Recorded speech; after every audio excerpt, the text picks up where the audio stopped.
Welcome to my channel. Today I'll be talking about terminology of organizational structure in the Unit 2.2 of IB Business Management. Those are the three topics for this unit, and all of these topics are on my channel, so please check them out. So organizational structure, sorry for that, shows the organizing of management, how they link between each other, and how authority is passed through the organization in a formal framework. And here's a very simple example of how a chart looks like. Now, first term will be delegation, and delegation is when the business grows. Managers will usually have to pass down some of their roles and responsibilities down to their subordinates. So, if there's a sole trader first and he operates alone, then of course he has all the authority and responsibility. But then the bigger the company or the firm gets, the more the more responsibility and authority he'll have to pass down to subordinates to keep the business going, operating. And this involves the passing down of authority and control while keeping the subordinate accountable. But what is important to keep in mind is that while the subordinate is accountable, the overall responsibility still lies with the manager. So if the subordinate, even though tasks and decision making have been delegated for to this lower subordinate, the responsibility still lies with the manager. So if something goes completely wrong, he's still responsible for this. Example given when a decision making is delegated, but responsibility is still with the executive director. And benefits of this is that the morale of the employee is high, as they feel trusted and valued by the senior executives or executive directors, and so on. Also motivation, as they have more responsibility, which if you look at the motivation theories, which we'll also be covering, goes into the Hertzberg motivation theory. And another benefit would be also that it frees up managers and managers' time, so they can focus on more of their, for example, strategies and so on. And sometimes, well, this is not a benefit, but the last point is financial rewards. Sometimes, in some cases, delegation is linked with the subordinate also getting some sort of financial reward because he's getting more. He has more responsibility now, and he probably has to work more. The next term would be span of control, and a span of control is the number of subordinates who are directly accountable to a manager. So for in this case, on the right, if you look at the organizational chart, the very simple one, the top, let's call him executive director, has the span of control of 4 people here because the lines go into 4 other boxes. But this guy here, this employee, has only the span of control of 1, as you can see. So that's pretty much it for this. When the span of control is narrow, it means that the managers are responsible for a few. So if this guy, if the executive director only had 2, for example, under his direct span of control, 2 employees under his direct span of control, this would be called more narrow. And then on the other hand, there's the wider span of control, which basically means that managers are responsible for many employees, directly responsible, that is. They still might be responsible for subordinates way down the line, but they are directly responsible and directly communicating to the ones that are in their span of control.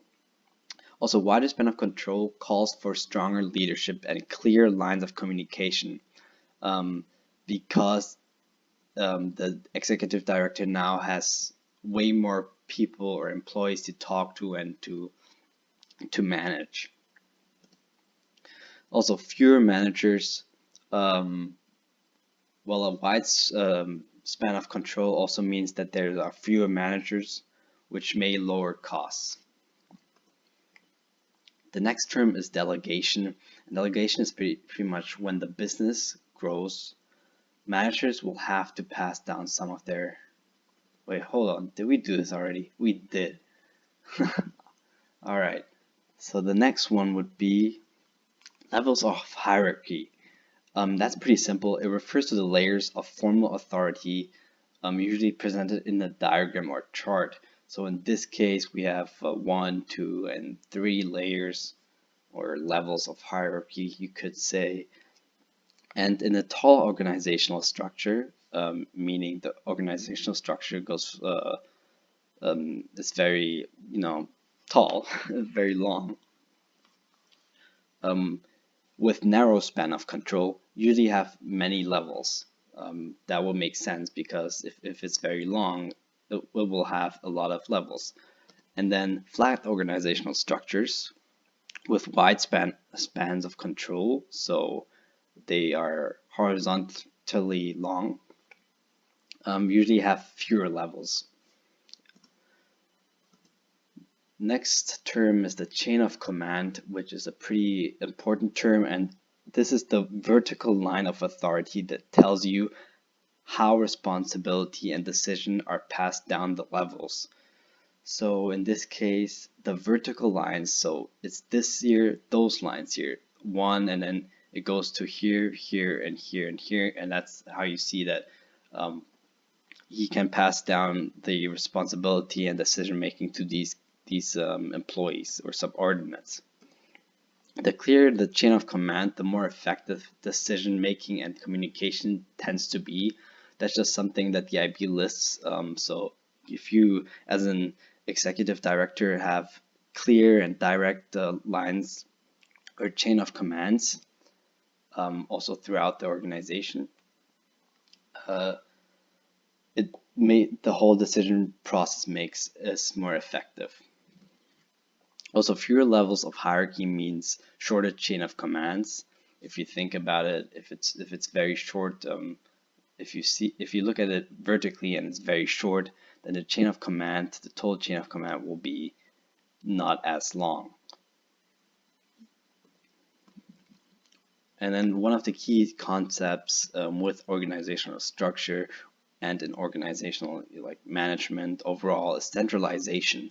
And that means that decision making is mostly done by senior executive or the top layers / levels, the levels of hierarchy as we did before, as we talked about before. And so in this example, the decisions will be made by this executive director only. Or at least most of the decisions would be done by him, the majority. And benefits of this is that there's fast decision making usually because there are less people and employees involved, less discussions. And also there's less conflicts because the policies are consistent and are usually from experienced and skilled higher up managers. Also, it reduces costs due to less departmental managers or specialists. If you have way more decision making and authority passed down, then you'll need more managers to manage all of this all of this passed down authority. But drawbacks of this is that it's very inflexible, and it also adds pressure on senior managers because now they have all the responsibility and all the authority and all the decision making. And it can also be demotivating to all the subordinates as they have less responsibility and less decision making power and so on. And on the other hand, decentralization talks about or is basically the delegation of decision making authority throughout the organization. So the exact opposite, really. In this case, the authority would be passed down more. More of these employees or subordinates or managers, you should call them, would have more authority and more decision-making power, and they would be more involved in the making decisions with the whole organization. So it's often associated with shared responsibilities, also wider span of controls and fewer layers. Centralized top-down, central. You can say that centralization, the organization that is very centralized, does a top-down approach, and decentralized organization a bottom-up approach to decision making. That means that in the centralized system, the top only decides and then it goes down. But then in the decentralized, also all the subordinates and managers down here also decide, and then this affects the decisions of the higher ups. The larger a business, the more decentralized it tends to be. And if you think about the first example with the sole trader that I talked about, if the sole trader's organization gets bigger and bigger, then of course he won't be able to retain all the power for himself, and there will be way more areas in his business needed. So authority and responsibility will have to be passed down to other specialists and skilled and experienced workers that can decide in their own department what to do. The benefit of decentralization is that it's linked with delegation and empowerment, which ultimately leads to motivation, as described by the Hertzberg motivation theory, for example. The drawback is that it can result in poor decision making as staff has less expertise. So in the example from before, the sole trader, if the staff does not have as much experience or expertise and experience, and he or she, the sole trader, still passes down the authority, then this can lead to very poor decision making. Centralized or decentralized, like if an organization decides to be decentralized or centralized on many factors, or it depends on many factors how to decide to be centralized or decentralized. For example, a factor of corporate culture. What is the corporate culture in this particular business? Also, the size of organization is a lot. There's a lot of talk about the size of organization in IB in general, so that's a good one. And also the decision that have to be made. For example, the decision in a nuclear reactor business will be very different than in other businesses. The last term is the bureaucratic organizational structure, and bureaucratic usually talks about a lot of layers of management. For example, there are senior executive, and then there are regional managers, then departmental managers, and so on and so on. There are a bunch of managers over managers, and so in those cases, generally decision making and authority are centralized, which means strategic decision can be made faster because there are fewer people involved with the discussion in decision making. But bureaucracy leads to excessive paperwork and administration and formalities. That's what bureaucracy is all about, A lot of rules and standards are encouraged, and also daily operations are strongly controlled with close supervision and accountability. You can see bureaucracy often in the government organizations too, where they have a lot of supervision and a lot of rules and standards.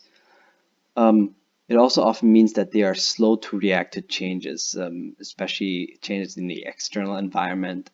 And it also discourages creativity and innovation because there are so many steps to do before a subordinate makes a decision or wants to present an idea. Also, it reduces flexibility, and it does not encourage really progress. Usually the business progresses very slow. So thank you for watching. I know this was a long video. Oh, there's still the last term, my bad. Delayering, it's a pretty simple term. It refers to the process of removing one or more levels in the hierarchy. So if you look at the example, we'll just, for example, if we just remove this layer, which is pretty much impossible in real life, but let's just say we would, then this would mean delayering. There are less managers for these people down here. If this results in managers having wider spans of control and flatter structure, flatter because if it gets shorter if you take away layers, and the span of control of the higher ups is bigger because there are fewer managers in between. Then benefits of this are improved communications, cutting costs because there are fewer levels of management, meaning you don't have to pay as many managers, and managers are usually pretty expensive, the salary of them, and also short chain of commands, which means more direct communication. Drawbacks of this can be that there's more stress and pressure on subordinates due to added workload. And because if you think about it, if you take away this layer, the work that would have been done by this manager now has to be pretty much split somehow between this subordinate and the higher ups, which will put on more stress on both of these positions. So that's it. Thank you for watching, and please, I guess I'll see you in my next video.